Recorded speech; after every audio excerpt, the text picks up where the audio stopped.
So what's going on, guys? My name is MrDalekJD, and that's right, you are watching some last gen gameplay of The Giant. This is provided to me by my good friend iCrazyTeddy. You can find his link down below in the description. But if you aren't aware, you can now buy The Giant as a separate download all on its own for $6 on the PlayStation 4 and the PlayStation 3. This is completely out of the blue, as we never expected to see The Giant ever make it onto last gen, but it's now here on the PlayStation 3 and you're watching gameplay from that platform, and I assume that in around about a month's time it will also be available for Xbox 360 users. And just as you thought, this looks really, really bad on last gen. Now, I'm going to have to give it some slack. It doesn't look as bad as it could be, but if you compare it to World at War and Black Ops 1 Der Riese, it's actually quite shocking that Black Ops 1 Der Riese actually looks a lot better than this. Now, this does have a lot of additional effects and stuff on it, which we did not see in the original Der Riese, this primarily involving snow. There's a lot of snow around this map, and in parts outside,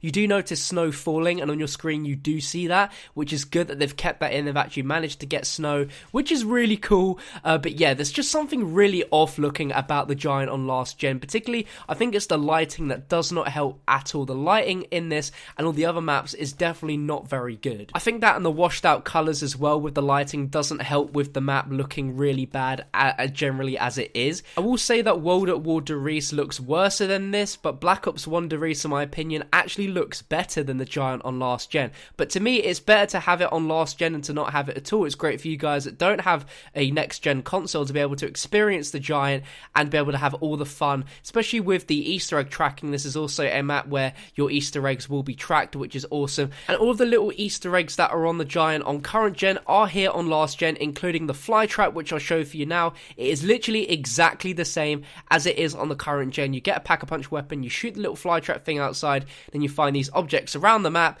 and it's literally the exact same audio cues. It's just literally exactly the same. Now, we do have the ray gun and Wonder Waffle on this as well. I'm not sure if we get this in the gameplay, but the ray gun itself is a very weird camo color, just like it was on Der Eisendrache, where it's actually a golden one. This one is like a white silver. It's really, really odd. I can't quite work out why exactly Beanox Studios keep making weird camos on the ray gun, and the Wonder Waffle remains, and it actually looks fairly decent, but the pack-a-punched version looks very, very weird. It's the same, pretty much exact same as the normal Wonder Waffle, but the kind of back plate is a weird purple pink, which is really, really bright and really, actually really quite weird to look at with your eyes. And as you can see, we do get the Annihilator pistol as you normally would do doing the Easter egg, and also we have the Death Machine drop, which was added in with Der Eisendrache. It's a bit weird how it was added to all current gen platform maps, but on last gen it works out a little bit different, but we still have that on here. All in all though, I'd say this map definitely does not look awful. It definitely doesn't look great, but I thought it would look a little bit worse than this. But let me know your thoughts on this down below in the comment section. What do you make of this gameplay of the Giant? Are you a user on last gen and you're going to be picking this up because you really want to play the Giant, but you don't have access to it, of course, until now? For those interested, it costs around about $6 to get this individual download of the Giant for PlayStation 4 and PlayStation 3. I'm assuming in a month's time it will be available on Xbox One and Xbox 360 as a individual download, and you'll be able to enjoy everything that you've gotten used to with the other maps in terms of being able to play it online with public matchmaking, getting the Easter egg done, just generally having a lot of fun on this iconic zombies map. One thing I will say that's extremely weird and I can't work it out is that the perk shaders, which means the little perk icons on your screen, as well as the music that comes out of the musical jingles, for some reason the Shadows of Evil jingles you'll hear throughout the video. We buy some perks and you can see the little perk shaders are exactly the same as Shadows of Evil, and the jingles were very specific to Shadows of Evil, being these like jazzy versions.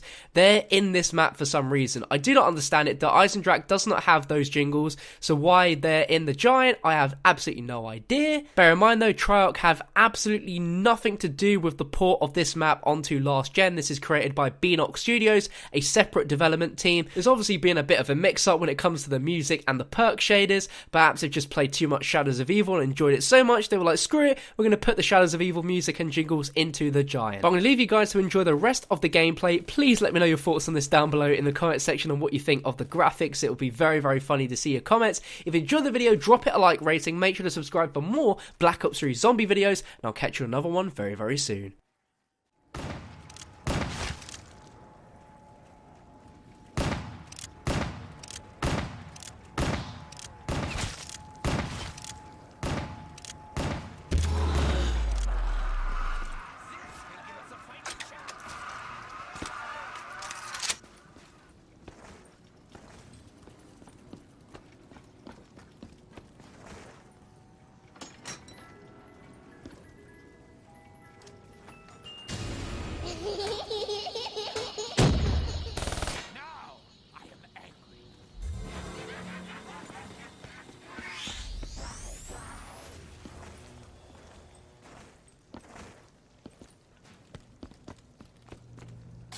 taproot here. Double damage. There is no scientific reason to justify our faith in these